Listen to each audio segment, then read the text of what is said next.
YouTube, hey, Casey Dimon, TaxSaleAcademy.com. Thank you so much for joining me as I record an episode for the Tax Sale Podcast. If you enjoy listening to podcasts, be sure to click that link down below. It'll take you to TaxSalePodcast.com. You can download us on your favorite podcasting platform, and you can listen on the go.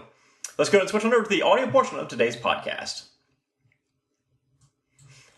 Welcome to the Tax Sale Podcast, where tax sale investing is made easy. I'm Casey Dimon. I'm a tax sale veteran, expert, and trainer, author of the Tax Sale Playbook, founder of the Tax Sale Academy, and I'm your host right here on the Tax Sale Podcast. Thank you so much for joining me on today's podcast. And as always, at the conclusion of this podcast, if you're looking to learn more about investing in tax-defaulted real estate, head on over to TaxSaleAcademy.com. Again, that's TaxSaleAcademy.com. All right, on this podcast episode, we're talking about doing it differently. And once you get going, this could very well be the factor that separates you from the rest of the pack. First off, there is no reason to reinvent the wheel. Tax sale investing is essentially buying a property at one price and selling it at a higher price. Obviously, there's quite a bit involved here, but that's the 30,000-foot view of tax sale investing. So, buy property, resell property, make money. Sounds pretty simple, right? Well, you can do this all day long. It will absolutely take some time, it'll take some effort and some training to get to this point, but anyone is capable of success if they approach this business in the correct way with the right strategies. One thing I always suggest, however, is to do it differently as you begin progressing as a tax sale investor. Consider what works best for you based on your skill set, your training, your experience, and your specific comfort level. When I look back in my career, I recall a handful of times where I looked at something differently than every single other investor in that room, and I reaped substantial financial rewards. I'm talking about the time where I bought a 1-cent building that nobody else wanted. When I invested in that property that everybody else thought was a trap. When I bought that land and subdivided it and made like a 500% return. The stories go on and on and on. And when you first get started, you want to invest in the easiest, most foolproof investments possible. As a beginner, I don't recommend you invest in anything that's too complex and isn't an easy slam dunk transaction.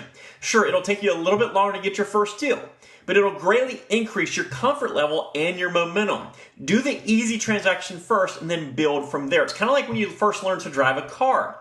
You probably made a short trip here or there, probably in like a rural area or maybe on an uncrowded road somewhere.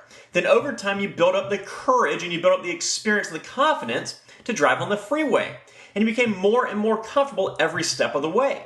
Tax sale investing is the same exact thing. Start small, start easy, and then push forward as you begin to get more and more comfortable with the more complex transactions. So, as you begin to move forward in your business, and you gain this experience looking at properties, and your comfort level increases, you should start looking at properties differently. And it'll all begin the way you look at the simple stuff. When you first start out, maybe that piece of dirt that you drive by every day suddenly goes from a random lot to a 100 by 125 feet lot. That will be a prime opportunity for an investor because it is zoned for a duplex and it's two-family. Or maybe it goes from a home to a dilapidated home that's got code violations and foundation issues. Start looking at stuff differently from the very get-go. Eventually, you'll begin to evolve. You'll begin to really look at stuff differently. And maybe you'll see massive potential in a property that everybody else considers to be your average run-of-the-mill type property. So many investors look at stuff differently than other investors. Now, obviously, if a slam dunk deal comes their way, they're not going to pass it up. But you need to start looking at property from the perspective of, is there any other way I can squeeze more profit out of this property while still feeling comfortable with how I'm doing it? What's the most profitable way to invest in this specific property? Ask yourself that question every single time. Now, many times the most profitable way will be the very, very simple buy and flip type transaction. Not much to it, but sometimes it won't be that way. And at first, you're likely not to spot every single opportunity that's right in front of you. And that's okay. But understand that there could be hidden potential. And as you become more and more comfortable and diligent researching and learning, you'll begin to spot more and more opportunities. Let's look at those mobile home lots in the rural sections of town that no one else really seems to want. I might see it as a property in the middle of nowhere that has nothing but low-income citizens around it that I won't be able to sell. But another investor might see it as a property that he can sell with owner financing, where he's going to double his money, he'll earn 10% interest per year, and he can reap the benefits of that investment for many years to come. Another example are the folks that buy properties that have city or county liens. Maybe there's a lien for code enforcement or something that scares everybody else away, but you are comfortable negotiating with the city or the county to get that lien removed or reduced. That lien, of course, is going to eliminate most of your competition. And when you do get it reduced or removed completely, you're going to be the person that reaps those benefits. Or maybe you're comfortable or you have experience getting a building variance from the city or the county so that you can buy a lot that is otherwise too small to build on. Most buyers will look at it as a small parcel that has zero value since they can't build on it. But you see it as a parcel that you can buy with zero competition. You file a few papers and bam, you've made a lot of money. Or maybe you know the owner of the adjacent property to a landlocked parcel.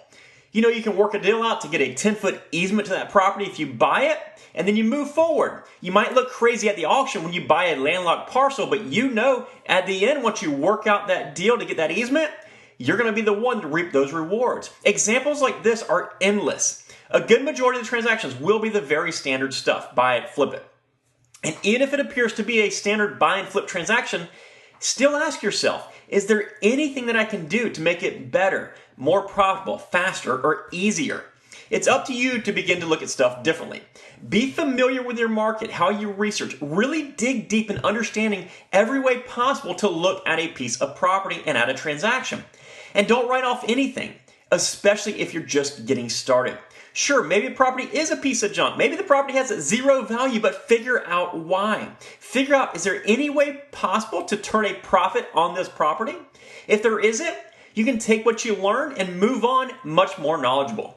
Again, for every single property, ask yourself, how can I make this property as profitable as possible in a manner that sits within my comfort level?